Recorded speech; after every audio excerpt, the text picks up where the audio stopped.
শ্রী শ্রী মায়ের জীবনের একটি অপূর্ব ঘটনার কথা বলছেন সরজুবালা সেন।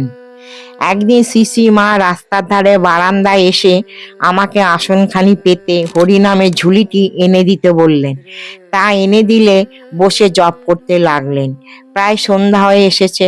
এমন সময় সামনের মাঠে, যেখানে কুলি মজুর গোছের কতগুলি লোক স্ত্রী পুত্র নিয়ে বসবাস করত, সেখানে একজন পুরুষ সম্ভবত তার স্ত্রীকে বেদম মার শুরু করে দিল। কিল চর পরে এমন এক লাথি মারলে যে স্ত্রীলোকটির কোলে ছেলে ছিল, ছেলে শুদ্ধ গড়িয়ে এসে উঠোনে পড়ে গেল। আহা, তার উপর এসে আবার কয়েক ঘা লাথি। মায়ের জপ করা বন্ধ হয়ে গেল। এ কি আর তিনি সহ্য করতে পারেন?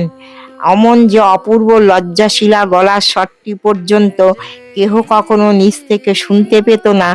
একেবারে রেলিং ধরে দাঁড়িয়ে উঠে তীব্র ভর্ৎসনার স্বরে বলি, ও মিনছে, বউটাকে একেবারে মেরে ফেলবি নাকি?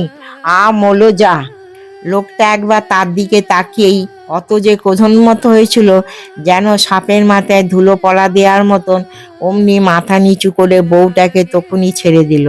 মায়ের সহানুভূতি পেয়ে বউটির তখন কি কান্না! শুনলুম তার অপরাধ, সে সময় মতো ভাত রান্না করে রাখেনি।